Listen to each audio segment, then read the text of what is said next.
Good evening. You're watching the main news on HKIBC. I'm Raymond Yeung. Here are tonight's top stories. Government veterans dominate a list of new deputies for ministers and political assistants. The MTR is asked to improve facilities for the elderly and disabled following the death of a man found unconscious in a toilet. And Sri Lanka is on tenterhooks after security forces storm a camp set up by protesters. Chief Executive John Lee has strengthened his administration with the appointment of 8 undersecretaries and 11 political assistants. Many were drawn from government ranks, while some come from the media. Janice Low reports. Michael Chuck, who was appointed Undersecretary for Security, was the police regional commander of Kowloon West. He was in charge when police and protesters clashed during the siege of Polytechnic University during the anti-government protests in 2019. The new Undersecretary for Housing, Victor Tai, has been with the government since 1993. Libby Lee, the former Strategic and Planning Director of the Hospital Authority, becomes Undersecretary for Health. Liu Chun-sen shifts from the Development Bureau to Transport and Logistics. Siu Ka-yi, who was the political assistant of Chief Executive John Lee when he was Chief Secretary, will assist the Secretary for Education. There are promotions for Jeff See, who becomes Undersecretary for Education, and Lillian Chong, who will be number 2 in the Innovation, Technology and Industry Bureau. Some of the political appointees have media experience.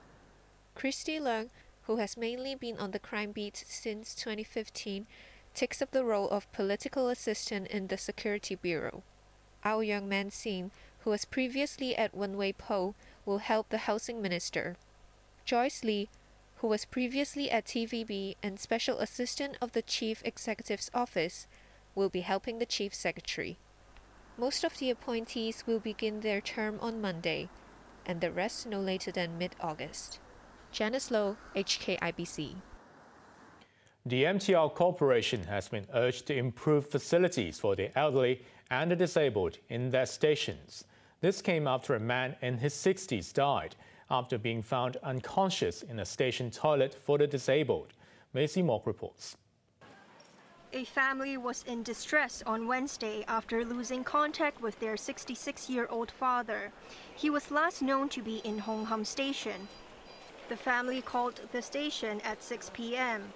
An MTR spokesman said after receiving the call, staff searched all the toilets in the station but did not find him. However, at 10:20 p.m., a cleaner used a key to unlock a toilet for the disabled and found an unconscious man inside. He was taken to Queen Elizabeth Hospital where he died. The MTR Corporation today said it was deeply sorry and expressed its condolences to his family. A group that helps people with disabilities has urged the railway company to do more for the disabled and the elderly. The Rehabilitation Alliance said in addition to emergency alarms that are already installed, there should be motion sensors in toilets for the disabled. Once the users inside the toilet lost their consciousness and without any movement for a while, the sensor will send a signal to the control room of the venue. They will send some staff to provide instant help immediately. If the toilets have this kind of facilities, the issue can be avoided. Social welfare sector lawmaker Tik Chi-yun said the MTRC should meet representatives of people with disabilities and the elderly to see how station facilities can be improved. Maisie Mock, HKIBC. A second caretaker has been jailed for around 7 months for abusing children in a foster home in Prince Edward. Lam Mei Po had earlier pleaded guilty to 3 counts of ill treatment or neglect of a child in her care. The 56-year-old slammed a water bottle into a girl's face and stomped on the lower body of another child last year. Judge Peony Wong said Lam was unrestrained and was repeatedly violent. 34 female caregivers were charged in a child abuse scandal at a home run by the Society for the Protection of Children. The first defendant was jailed for 4 months recently.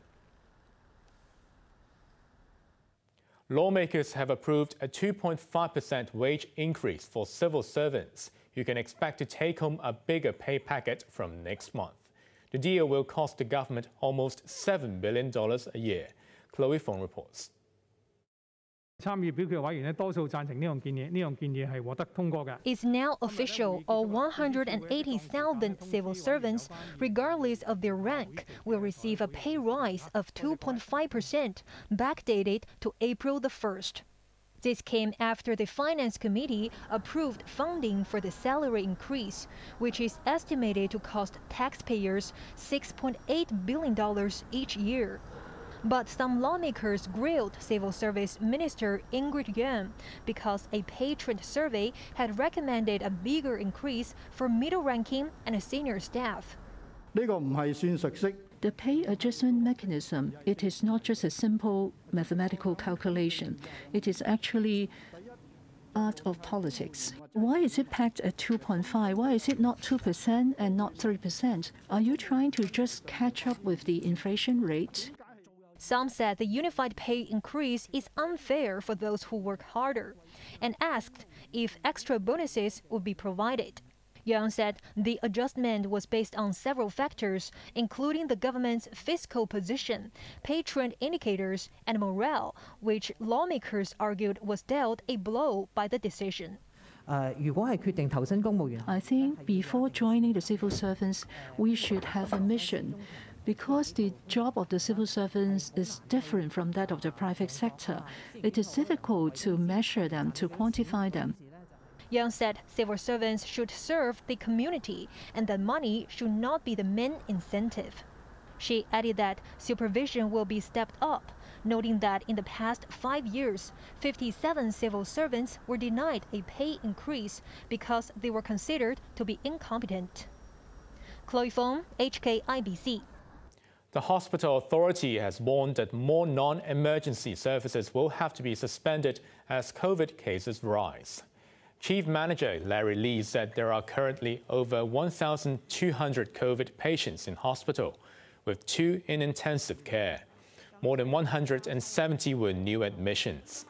The authority is arranging to have up to 2,500 beds for pandemic use. Hong Kong today recorded 4,270 new COVID cases, including 180 imported infections. There were 6 deaths linked to the virus. 2 of the fatalities had collapsed at home and were rushed to hospital where they were certified dead. A rapidly growing COVID outbreak in Beihai City has stranded many domestic holiday makers in the southwestern province of Guangxi. Weizhou Island in Beihai is a top pick among mainlanders wishing to escape the sweltering heat and to enjoy the coastal scenery.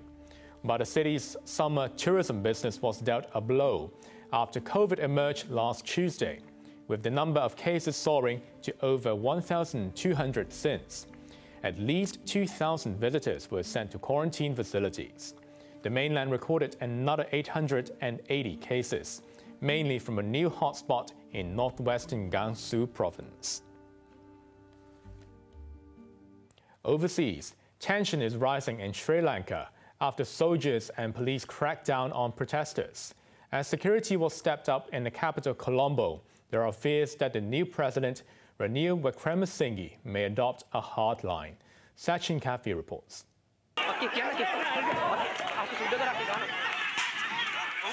Sri Lankan President Ranil Wickremesinghe's call for a restoration of law and order saw scores of security forces rushing into a camp in the capital Colombo early this morning and forcefully evacuating protesters.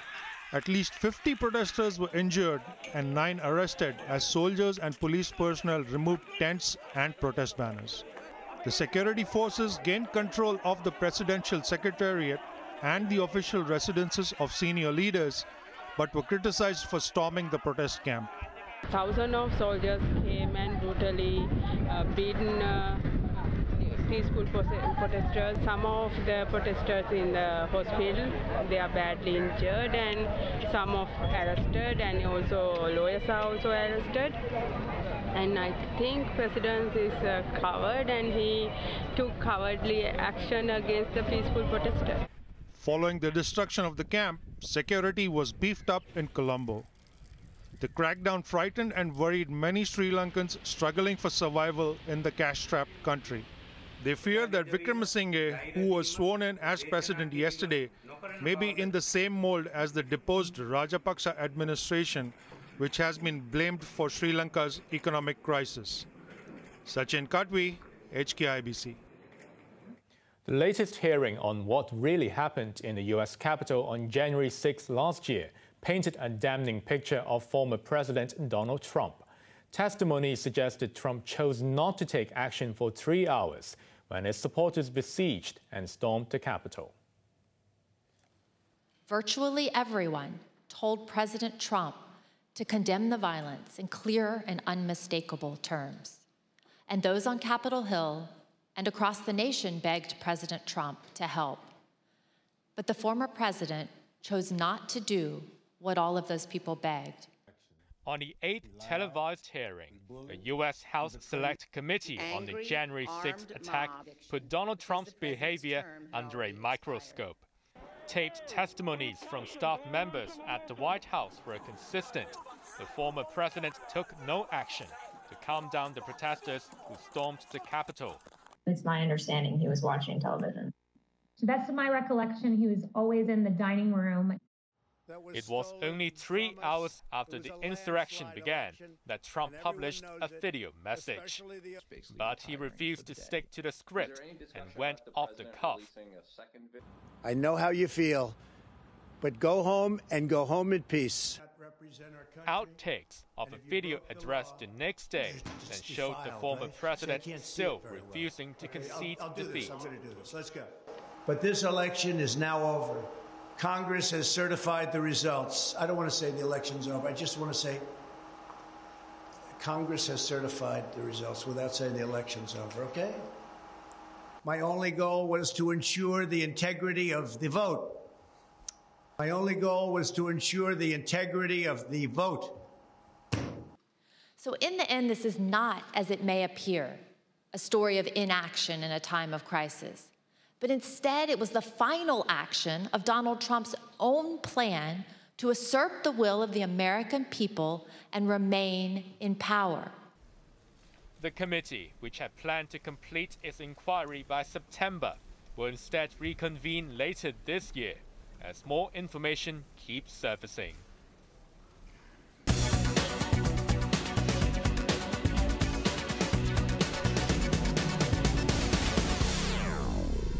Negative interest rates in the Eurozone have ended, with the European Central Bank raising rates for the first time in 11 years to fight runaway inflation. The most precious good that we can deliver, and that we have to deliver, is price stability. So we have to bring inflation down to 2% in the medium term. That is the imperative under the treaty. That is the strategy review objective that we have set for ourselves, and it's time to deliver.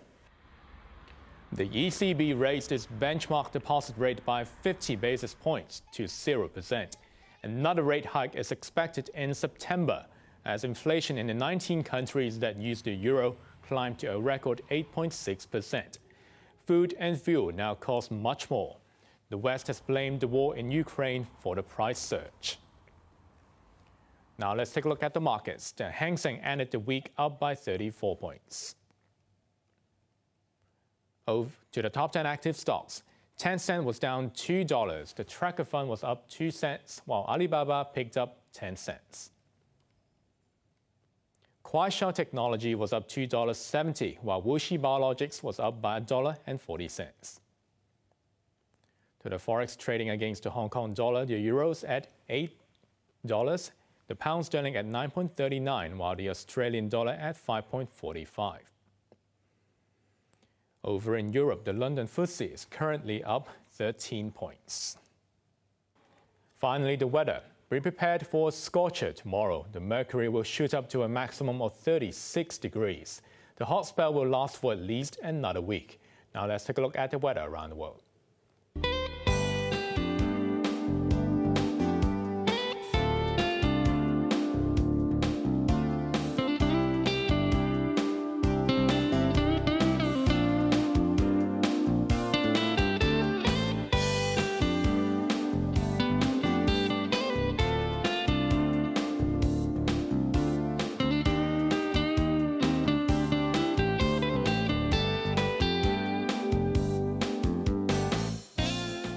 That's our main news for Friday night. Join us for more news at 11. I'm Raymond Yeung. Good evening.